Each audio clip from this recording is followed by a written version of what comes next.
ಈ ಒಂದು ಪ್ರಾಜೆಕ್ಟು ಸನ್ಮಾನ್ಯ ಕುಮಾರಣ್ಣ ಅವರ ಕನಸಿನ ಕೂಸು ಅಂತಕ್ಕಂಥದ್ದನ್ನ ಕಾಂಗ್ರೆಸ್ನವ್ರು ಇವತ್ತೇನು ಹೇಳ್ಕೊಂಡು ಓಡಾಡ್ತಾ ಇದ್ದಾರೆ. ಹೌದು, ಸತ್ಯ. ಈ ಪ್ರಾಜೆಕ್ಟು ಕುಮಾರಣ್ಣನ ಕನಸಿನ ಕೂಸೆ ಆಗಿತ್ತು.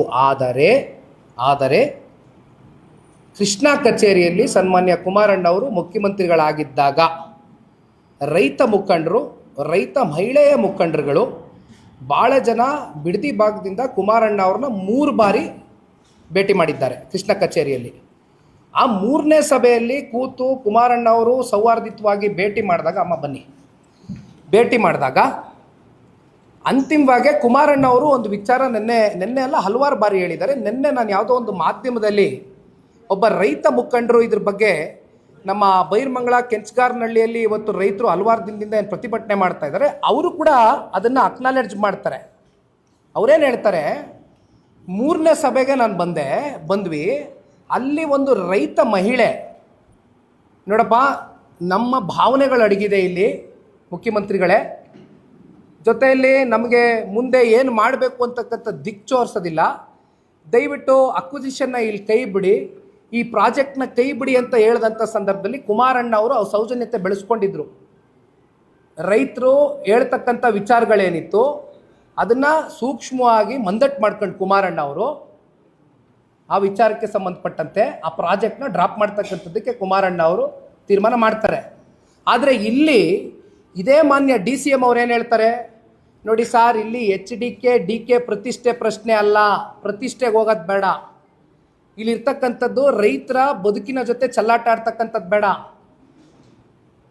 80% ರೈತರು ಒಪ್ಕೊಬಿಟ್ಟಿದ್ದಾರೆ ಅಂತ DCM ಅವ್ರು ಏನು ಹೇಳ್ತಾರೆ, ರೈತರೇ ಇಲ್ಲ ರೀ ಅಲ್ಲಿ, ಯಾರು ಇದ್ದಾರೆ, ಕೃಷಿನೇ ಮಾಡ್ತಾ ಇಲ್ಲ ಅಲ್ಲಿ, ಯಾವ ರೈತರು ಇದ್ದಾರೆ ಅಂತಕ್ಕಂಥದ್ದು ಕೇಳಿದ್ದು DCM ಅವರು. DCM ಉತ್ತರ ಕೊಡಬೇಕು ಅಲ್ಲಿ ಹೋಗ್ಬಿಟ್ಟು. ಬೈರ್ಮಂಗಲ, ಕೆಂಚಗಾರನಹಳ್ಳಿ, ಹೊಸೂರು, ಇನ್ನೊಂದು 8 ತಳ್ಳಿ ಭಾಗದಲ್ಲಿ ಏನು ರೈತರಿದ್ದಾರೆ, DCM ಅವರು ಏನಾದರೂ ಇವ್ರನ್ನ ಕನ್ಸಲ್ಟ್ ಮಾಡಿದಾರಾ, ಕನ್ಸಲ್ಟ್ ಅಕ್ವಿಸಿಷನ್ ಕೈ ಹಾಕಿದಾರಾ, ಅಧಿಕಾರಿಗಳೇನಾದ್ರು ಜಿಲ್ಲಾಡಳಿತ ಹೋಗಿ ಏನಾದರೂ ಹಳ್ಳಿಗಳಲ್ಲಿ ಸಭೆ ಮಾಡಿದಾರಾ ರೈತರ ಜೊತೆ, ಏನಪ್ಪ ಇದ್ರ ಮಾಡೋದ್ರಿಂದ ನಿಮ್ಗೆ ಒಪ್ಪಿಗೆ ಎಷ್ಟು ಜನ ಇದ್ದಾರೆ, ಎಷ್ಟು ಪರ್ಸೆಂಟೇಜ್ ಒಪ್ಕೋತೀರಿ, ಎಷ್ಟು ಜನ ಇದನ್ನು ವಿರೋಧಿಸ್ತೀರಿ ಅಂತ ಹೇಳಿದಾರಾ? ನಾನು ಮಾಡೇ ತಿರ್ತೀನಿ, ನನ್ನ ಪ್ರತಿಷ್ಠೆ ಪ್ರಶ್ನೆ, ರೈತರೇ ಇಲ್ಲ ಅಲ್ಲಿ, ಕೃಷಿ ಮಾಡ್ತಾ ಇರ್ತಕ್ಕಂಥವ್ರು ಯಾರೂ ಇಲ್ಲ. ಸರ್, ನಾನೊಂದು ಪ್ರಶ್ನೆ ಕೇಳ್ತೀನಿ. ಫಲವತ್ತಾದಂಥ ಜಮೀನು, ಫಲವತ್ತಾದಂಥ ಭೂಮಿ, ಒಂದು ವರ್ಷ ಇಡೀ ಮಳೆ ಆಗಲಿಲ್ಲ ಅಂದರೂ ಹಸಿರುವಾಗಿರ್ತದೆ, ಹಸಿರು ಕ್ರಾಂತಿ ಇರ್ತಕ್ಕಂಥ ಜಿಲ್ಲೆ ನಮ್ಮದು. ನಾನು ಚಿಕ್ಕ ವಯಸ್ಸಿಂದ ಹುಟ್ಟು ಬೆಳೆದಿರ್ತಕ್ಕಂಥ ಜಾಗ ಅದು, ನಾನು ಕಣ್ಣಾರೆ ನೋಡ್ಕೊಂಡು ಬಂದಿದ್ದೀನಿ. ನೀವು ಅಕ್ವಿಸಿಷನ್ ಮಾಡಬೇಕಾ? ಬಂಜರ್ ಭೂಮಿ ಸಿಗೋದಿಲ್ವೇ? ಕೃಷಿಗೆ ಯೋಗ್ಯ ಇಲ್ಲದೆ ಇರ್ತಕ್ಕಂಥ ಭೂಮಿ ಹುಡ್ಕೋಕ್ಕಾಗೋದಿಲ್ವೇ? ಇದೇ ಬೇಕಾ ಜಮೀನು? ಆಯ್ತಪ್ಪ, KDBಯಿಂದ ನನಗಿರ್ತಕ್ಕಂಥ ಮಾಹಿತಿ ಪ್ರಕಾರ 1.5 ಲಕ್ಷಕ್ಕೂ ಹೆಚ್ಚು ಎಕರೆ ಅಕ್ವಿಸಿಷನ್ ಆಗಿದೆ. ಅಕ್ವಿಸಿಷನ್ ಆದ ನಂತರ ಅದರಲ್ಲಿ ಬಳಕೆ ಎಷ್ಟಾಗಿದೆ? ಕಮರ್ಷಿಯಲ್ ಪರ್ಪಸ್ಗೆ ಎಷ್ಟು ಯೂಸ್ ಮಾಡಿದ್ದೀರಿ? ಇಂಡಸ್ಟ್ರೀಸ್ನ ಎಷ್ಟು ತಗೊಂಬಂದಿದ್ದೀರಿ? ಎಷ್ಟು ಜನಕ್ಕೆ ಉದ್ಯೋಗ ಸೃಷ್ಟಿ ಮಾಡಿದ್ದೀರಿ? DCM ಹೇಳ್ತಾ ಇರ್ತಕ್ಕಂಥದ್ದೇನು, ಓಹೋ ವಿಷನ್ ಅಂತೆ, ಅವ್ರ ವಿಷನ್ನು ಹಿಂಗೆ ಬಂದುಬಿಟ್ರೆ ಅಲ್ಲೆಲ್ಲ ಉದ್ಯೋಗ ಬಂದ್ಬಿಡುತ್ತಂತೆ.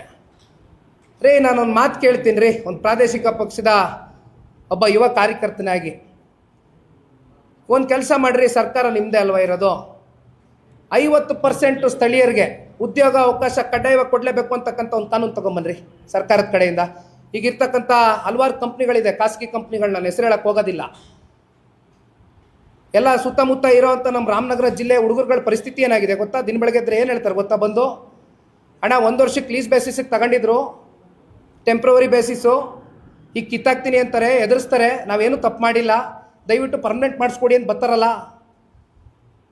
ಇಷ್ಟೆಲ್ಲ ಮಾತಾಡೋ DCM ಪರ್ಮನೆಂಟ್ ಮಾಡಿಸ್ಕೊಡಕ್ಕೆ ಕೇಳ್ರಿ.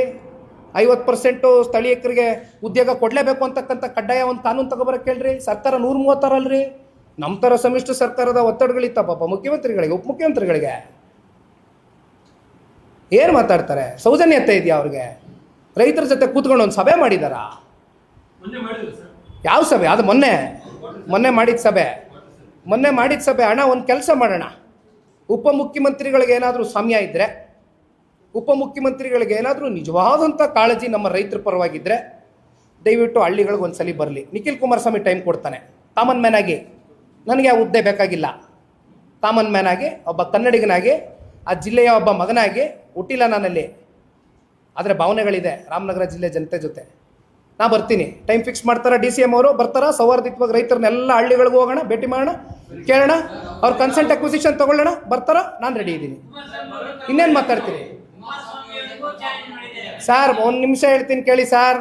ಕುಮಾರಸ್ವಾಮಿ ಅವ್ರಿಗೆ ಚಾಲೆಂಜ್ ಮಾಡೋದಿರಲಿ, ರೈತರಿಗೆ ಉತ್ತರ ಕೊಡಬೇಕು. ಸಮಸ್ಯೆ ಉದ್ಭವ ಆಗಿರೋದಿರಲಿ. ಕುಮಾರಸ್ವಾಮಿ ಅವ್ರು ಯಾಕೆ ಚರ್ಚೆ ಮಾಡ್ತಾ ಇದ್ದಾರೆ?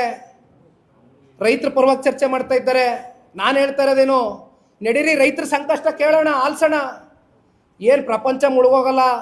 ಡಿ ಸಿ ಎಂ ಕುರ್ಚಿ ಇನ್ನೂ 2 ವರ್ಷ ಇರ್ತದೆ.